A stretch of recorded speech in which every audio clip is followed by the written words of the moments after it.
Hello everyone, welcome to my YouTube channel Cruising with Kunal. First of all, a big thank you to all my subscribers. आप सबके प्यार और support के लिए। और आज के इस वीडियो में हम बात करेंगे कि क्रूज शिप पे कौन कौन से डिपार्टमेंट्स अवेलेबल है and what are the positions available in this department. Plus हम और बात करेंगे कि इन पोजीशंस में आप एंट्री कैसे ले सकते हो, इनकी स्टार्टिंग सैलरी क्या है। ओके, क्रूज शिप पे तीन मेन डिपार्टमेंट है। सबसे पहले है डेक डिपार्टमेंट, दूसरा है इंजन डिपार्टमेंट, तीसरा है होटल डिपार्टमेंट। तो आज के इस वीडियो में सिर्फ हम बात करेंगे डेक डिपार्टमेंट के बारे में। बेसिकली डेक डिपार्टमेंट 3 सब डिपार्टमेंट्स में डिवाइडेड हुआ है। नंबर 1 है सिक्योरिटी, नंबर 2 है डेक एंड मेंटेनेंस, नंबर 3 है ब्रिज और नेविगेशनल ऑफिसर्स। सिक्योरिटी के लिए जैसे कि मैंने एक पहले ही वीडियो बना लिया है, लेकिन तभी भी मैं सिक्योरिटी के बारे में थोड़ा सा डिस्कस करूंगा।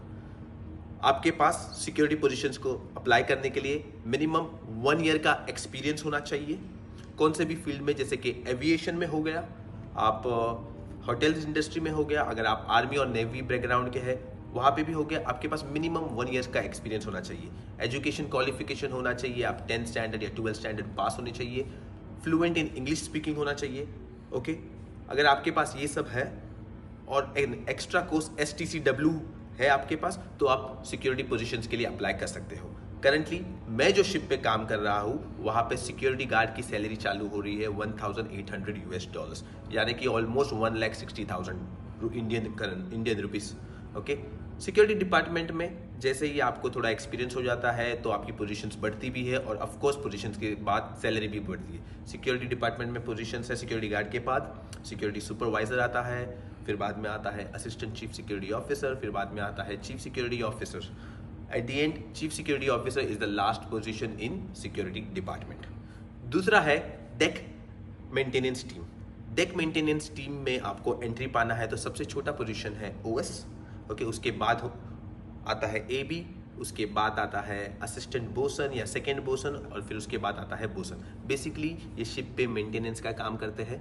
ओके, अगर एक OS के डिपार्टमेंट में आपको एंट्री लेना है क्रूज शिप पे तो सबसे पहले आपका रिक्वायरमेंट होना चाहिए 10th स्टैंडर्ड पास। ओके, उसके बाद आप 17 to 25 ईयर्स के अंदर ही होने चाहिए, अनमैरिड होने चाहिए। प्लस आपके पास एक 6 महीने का GP रेटिंग का कोर्स किया होना चाहिए इंडिया से, एक अच्छे यूनिवर्सिटी से या फिर एक अच्छे कॉलेज से, एक रिकॉग्नाइज्ड कॉलेज से GP रेटिंग का कोर्स किया होना चाहिए। उसके बाद आप प्लेसमेंट में जाके या फिर कॉलेज खुद आपके लिए प्लेसमेंट में ढूंढेगा एंड ऑफ कोर्स आपको थोड़ा पेशेंस रखना पड़ेगा। उसके बाद आप OS पोजीशंस के लिए अप्लाई कर सकते हैं क्रूज शिप पे। बेसिकली मर्चेंट नेवी में भी आप अप्लाई कर सकते हो, और मर्चेंट नेवी में एक बार एक्सपीरियंस मिल गया आपको, फिर बहुत सारी एजेंसीज है इंडिया में, स्पेशली मुंबई में, जहां आप अपना रिज्यूम डाल के या फिर रजिस्टर करके अपने आप को इंटरव्यू क्लियर करके क्रूज शिप पे भी आ सकते हो।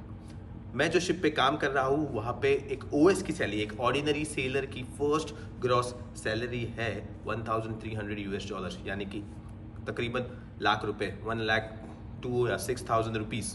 फिर तीसरा डिपार्टमेंट है डेक ऑफिसर्स का। डेक ऑफिसर्स में सबसे छोटी पोजीशन है डेक कैडेट की, उसके बाद है 3rd ऑफिसर, उसके बाद 2nd officer, 1st officer, safety officer, staff captain और कैप्टन। डेक कैडेट की पोजीशन अप्लाई करने के लिए आपके पास एजुकेशन क्वालिफिकेशन होना चाहिए 12th स्टैंडर्ड पास PCM 60% के साथ। अगर आपके पास ये एजुकेशन क्वालिफिकेशन है तो आपको एक एंट्रेंस एग्जाम देनी पड़ती है। ये एंट्रेंस एग्जाम साल में 2 बार आती है। ये एंट्रेंस एग्जाम का नाम है IMU CET, Indian maritime university common entrance test.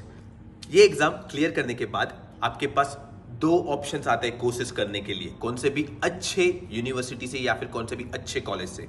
सबसे पहला कोर्स है diploma in nautical science, 1 year का कोर्स है, या फिर आप दूसरा कोर्स भी चूज कर सकते हो जो कि है BSc इन नॉटिकल साइंस।